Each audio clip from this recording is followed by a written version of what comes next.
আকাশবাণী কলকাতা। স্থানীয় সংবাদ পড়ছে ধৃতি সেন শর্মা।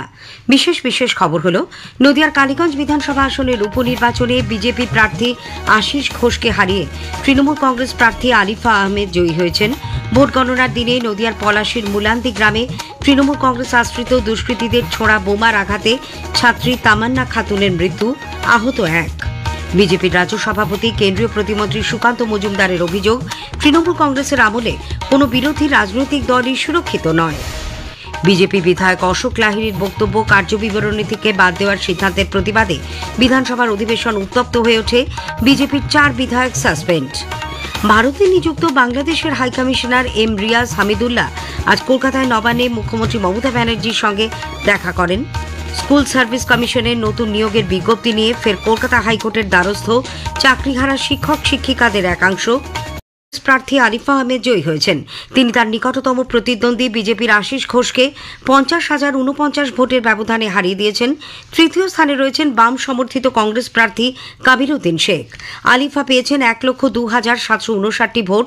অন্যদিকে বিজেপি প্রার্থী পেয়েছেন 52,007-এর কিছু বেশি ভোট।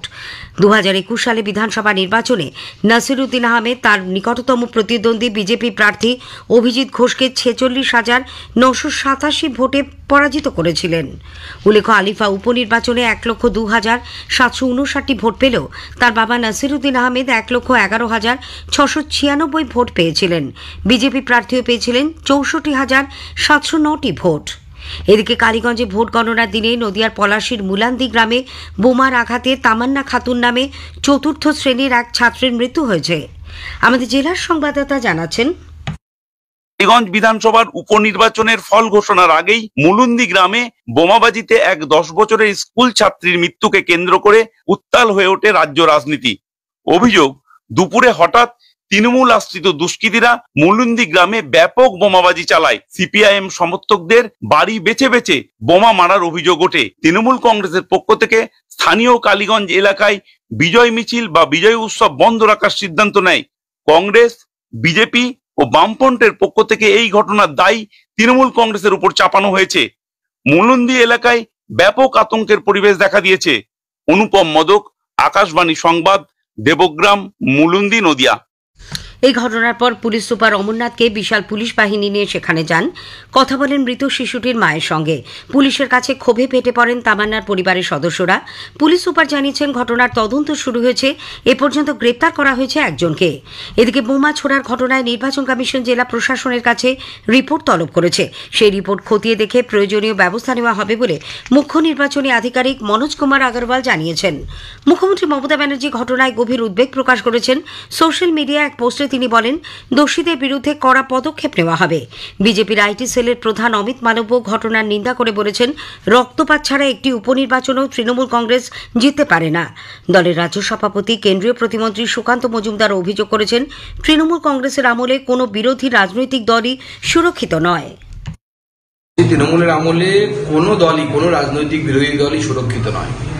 বাচ্চা মেয়েটি 9-10 বছর বয়স হবে, তার বাবা মার একমাত্র মেয়ে ছিল এবং তাকে আজকে বাবা মা হারালো শুধুমাত্র গণতান্ত্রিক পদ্ধতিতে অংশগ্রহণ করার জন্য, অর্থাৎ তৃণমূল না করার জন্য। আর হিন্দুদের ভোটের প্রায় 72.60 অর্থাৎ প্রায় 73% ভোট বিজেপি পেয়েছে। এই ট্রেন্ড দেখে মমতা বন্দ্যোপাধ্যায় এবং তৃণমূল কংগ্রেস ভয় পেয়েছে। প্রদেশ কংগ্রেস মুখপাত্র সৌম্য আজ তৃণমূল কংগ্রেসদের সমালোচনা করে বলেছেন, দেশের অনেক জায়গাতে উপনির্বাচন হলেও কোথাও এই ধরনের হিংসাত্মক ঘটনার খবর পাওয়া যায়নি। দলের প্রবীণ নেতা অধীর রঞ্জন চৌধুরী দাবি করেছেন, গণতন্ত্র তৃণমূল কংগ্রেসের কাছে আবরণ মাত্র। এই ধরনের হামলা ও মৃত্যুর ঘটনার যৌক্তিকতা নিয়ে মুখ্যমন্ত্রীর কাছে প্রশ্ন তোলেন তিনি। সিপিআইএমের কেন্দ্রীয় কমিটির সদস্য সুজন চক্রবর্তীও কালীগঞ্জ উপনির্বাচনে জয়লাভের পর তৃণমূল কংগ্রেস কেন হিংসা ছড়াচ্ছে সেই প্রশ্ন তুলেছেন। সিপিআইএমএল লিবারেশন বলেছে, যে জয়ের উল্লাসে শিশুর প্রাণ যায় তা আসলে গণতন্ত্রের পরাজয়। নিরপেক্ষ তদন্তের দাবিতে জেলা জুড়ে আগামীকাল দল ধিক্কার দিবস পালন করবে। বিজেপি বিধায়ক অশোক লাহিড়ীর বক্তব্য কার্যবিবরণী থেকে বাদ দেওয়ার সিদ্ধান্তের প্রতিবাদে বিধানসভার অধিবেশন আজ এমন উত্তপ্ত হয়ে ওঠে যা সাম্প্রতিককালে নজিরবিহীন। সাসপেন্ড করা হয়েছে বিজেপি বিধায়ক অগ্নিমিত্রা পাল, শঙ্কর ঘোষ, মনোজ ওঁরাও এবং দীপক বর্মনকে। সভার প্রথমার্ধে পয়েন্ট অফ অর্ডারে বিধায়ক অশোক লাহিড়ী জানান, আপত্তিকর কিছু না থাকা সত্ত্বেও গত শুক্রবার তার বক্তব্যকে বিধানসভার রেকর্ড থেকে বাদ দেওয়া হয়েছে। এই নিয়ে শাসক দল ও বিজেপি পরিষদীয় দলের সদস্যদের মধ্যে বিরোধ তৈরি হয়। পরে অধ্যক্ষ জানান, বিধানসভার সম্পত্তি ভাঙচুর করা হয়েছে, এই নিয়েও ব্যবস্থা গ্রহণ করা হবে। বারবার আমি বিরোধীদের অনুরোধ করেছি, সরকার পক্ষে যারা ছিলেন তাদেরও বলেছি আপনারা বসুন, শান্তিপূর্ণভাবে আলোচনাটা হোক, আমি শুনবো সবার কথা। তাদের ধৈর্য ছিল না, তারা চিৎকার চেঁচামেচি শুরু করলেন। বাধ্য হয়ে আমি 4 জনকে সাসপেন্ড করেছি। এই সেশন পর্যন্ত তাদের সাসপেন্ড করা হয়েছে এবং আমাদের কিছু প্রপার্টিও নষ্ট হয়েছে। এটা নিয়েও আমি একটা সিদ্ধান্ত গ্রহণ করব। বিধানসভায় আজ মার্শাল দিয়ে বিজেপি বিধায়কদের ওপর আক্রমণের অভিযোগে দলের পক্ষ থেকে কলকাতার হেয়ার স্ট্রিট থানায় এফআইআর দায়ের করা হয়েছে। এদিকে বিজেপি পরিষদীয় দল বিধানসভার আগামী অধিবেশনে অধ্যক্ষের বিরুদ্ধে অনাস্থা প্রস্তাব আনবে। বিরোধী দলনেতা শুভেন্দু অধিকারী আজ সাংবাদিকদের বলেছেন, ভারতীয় জনতা পার্টির পক্ষ থেকে আমাদের 4-5 এমএলএর প্রতি সমর্থন জানিয়ে আমরা আগামীকাল বিধানসভার শেষ দিনও বিধানসভা চলাকালীন ধর্ণা অবস্থান চালিয়ে যাব এবং এই স্পিকারের এগেইনস্টে আর একটা সেশন বাকি আছে, উইন্টার সেশন, আমরা আবার অনাস্থা আনবো। সারা দেশের সঙ্গে রাজ্যেও আজ যথাযথ মর্যাদায় ভারত কেশরী ডক্টর শ্যামাপ্রসাদ মুখোপাধ্যায়ের বলিদান দিবস পালিত হচ্ছে। বিজেপির দক্ষিণ দিনাজপুর সংগঠনের কার্যালয়ে শ্যামাপ্রসাদ মুখোপাধ্যায়ের প্রতিকৃতিতে মালা দিয়ে শ্রদ্ধা জানান রাজ্য সভাপতি কেন্দ্রীয় প্রতিমন্ত্রী সুকান্ত মজুমদার। কলকাতায় কেওড়াতলা মহাশ্মশানে শ্যামাপ্রসাদ মুখোপাধ্যায় স্মারক সমিতির উদ্যোগে এক অনুষ্ঠানে তাকে মালা দিয়ে শ্রদ্ধা জানান বিরোধী দলনেতা শুভেন্দু অধিকারী। 25শে জুন দেশজুড়ে পালিত হবে সংবিধান হত্যা দিবস। ভারতের শেষ জরুরি অবস্থা ঘোষণা করা হয়েছিল 1975-এর 25শে জুন থেকে 1977-এর 21শে মার্চ পর্যন্ত। এর কারণ হিসেবে অভ্যন্তরীণ গোলযোগকে তুলে ধরা হয়। পরবর্তীকালে এই জরুরি অবস্থা ঘোষণাকে কেন্দ্র করে নানান মহলে তৈরি হয় বিতর্ক। এবছর কেন্দ্রীয় সরকার 1975 সালের এই জরুরি অবস্থা ঘোষণাকে সংবিধান হত্যা দিবস হিসেবে পালনের সিদ্ধান্ত নিয়েছে। কলকাতা বিশ্ববিদ্যালয়ের south and south east Asian studies বিভাগের অধ্যাপক আদিত্য দাস বলেছেন, গণমাধ্যমের স্বাধীনতা হরণ এবং অন্যায়ভাবে বিরোধী নেতা নেত্রীদের কারারুদ্ধ করার ঘটনা ভারতের ইতিহাসে এই 2 বছর অন্ধকারময় সময় হিসেবে চিহ্নিত হয়ে রয়েছে। প্রেস সেন্সরশিপ ঘটেছিল, যেখানে নিউজ পেপারকে আগে দেখাতে হতো গভর্নমেন্টকে পাবলিশ করার আগে, যদি গভর্নমেন্ট অ্যাপ্রুভাল দিত তবে পাবলিশ করা হতো। প্রচুর নিউজ পেপার যেমন Indian express, Statesman, illustrated weekly, এদের এগেনস্টে ব্লক করা হয়েছিল। ফরেন করেসপন্ডেন্ট যারা ভারতে ছিল তাদের এক্সপেলড করে দেওয়া হয়েছিল, রেস্ট্রিক্ট করা হয়েছিল। ফান্ডামেন্টাল রাইট ধরুন আর্টিকেল 19 ফ্রিডম অফ স্পিচ পুরো কাটেল করা হয়েছিল। ওই যে 2-3 বছর যেমন কেটেছে ভারতের কালো অধ্যায় একটা, সেইখান দিয়ে আমরা বুঝতে পারি যে এমার্জেন্সির প্রকোপটা কি ছিল। স্থানীয় সংবাদ শুনছেন আকাশবাণী কলকাতা কেন্দ্র থেকে। ভারতে নিযুক্ত বাংলাদেশের high commissioner M Riaz Hamidullah কলকাতায় আজ নবান্নে মুখ্যমন্ত্রী মমতা ব্যানার্জির সঙ্গে দেখা করেন। দুতরফে শুভেচ্ছা বিনিময়ের পর বেশ কিছুক্ষণ তাদের মধ্যে কথাবার্তা হয়। উল্লেখ্য, এর আগে 2016 সালে ভারতে নিযুক্ত বাংলাদেশের তৎকালীন হাই কমিশনার সৈয়দ মোয়াজ্জেম আলী মুখ্যমন্ত্রীর সঙ্গে দেখা করেছিলেন। স্কুল সার্ভিস কমিশনের নতুন নিয়োগ বিজ্ঞপ্তি নিয়ে ফের কলকাতা হাইকোর্টের দ্বারস্থ হয়েছেন চাকরিহারা শিক্ষক শিক্ষিকাদের একাংশ।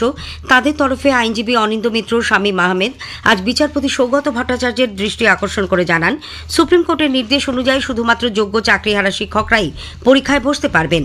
14 জুলাই আবেদন গ্রহণের শেষ দিন। জরুরি ভিত্তিতে মামলা শুনানির আবেদন করেছেন তারা। আগামী 1 জুলাই মামলা শুনানি। গত 1 দশকে উন্নয়নের নীতিতে ভিত্তি করে ভারত বদলে গেছে এক শক্তিশালী রাষ্ট্রে। আকাশবাণী সংবাদের বিশেষ পর্বে তুলে ধরা হচ্ছে গত 11 বছরে সরকারের বিভিন্ন ক্ষেত্রে সাফল্যের কাহিনী। আজকের বিষয় দেশের সংখ্যালঘু সম্প্রদায়ের জন্য ক্ষমতায়ন, সুযোগ ও সংস্কারের যাত্রা। এর ওপর আলোকপাত করব আমাদের প্রতিনিধি কাশফির নাহারের একটি প্রতিবেদন নিয়ে। সেবা, সুশাসন ও গরিব কল্যাণের লক্ষ্যে ভারত গত 1 দশকে বহু রূপান্তর প্রত্যক্ষ করেছে। পরিকাঠামোগত উন্নয়ন, অর্থনৈতিক ক্ষমতায়ন এবং শিক্ষার মাধ্যমে বিগত দশকে ভারত সরকার সংখ্যালঘু নাগরিকদের কল্যাণে মনোনিবেশ করেছে। প্রধানমন্ত্রী জনবিকাশ কর্মসূচির মাধ্যমে 18,400 কোটি টাকার প্রকল্প অনুমোদন করা হয়েছে। National minorities development and finance corporation 1,74,000 সুবিধাভোগীকে 752 কোটি টাকার বেশি প্রদান করেছে। হজ যাত্রীদের জন্য চালু করা হয়েছে হজ সুবিধা সুবিধা অ্যাপ। ওয়াকফ সংশোধনী আইন 2025 আনা হয়েছে, চালু করা হয়েছে উম্মিদ পোর্টাল। প্রধানমন্ত্রী জনবিকাশ কার্যক্রম একাই 18,400 কোটি টাকারও বেশি মূল্যের প্রকল্প অনুমোদন করেছে। ইতোমধ্যেই জাতীয় সংখ্যালঘু উন্নয়ন ও অর্থ কর্পোরেশন 1,74 লক্ষেরও বেশি সুবিধাভোগীকে 752 কোটি টাকারও বেশি অর্থ বিতরণ করেছে। এছাড়া দৌলতে আমাদের হচ্ছে। সঞ্জয় সেন আগামী সন্তোষ ট্রফিতে বাংলা ফুটবল দলের প্রধান কোচ নিযুক্ত হয়েছেন। তার তত্ত্বাবধানেই গতবার বাংলা সন্তোষ ট্রফিতে চ্যাম্পিয়ন হয়। শেষ করার আগে স্থানীয় সংবাদের বিশেষ কিছু অংশ আরও একবার। নদিয়ার কালীগঞ্জ বিধানসভা আসনের উপনির্বাচনে তৃণমূল কংগ্রেস প্রার্থী আরিফা আহমেদ জয়ী।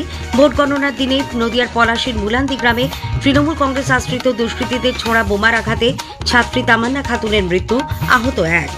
স্থানীয় সংবাদ শেষ হল। পরের খবর 8:10-এ।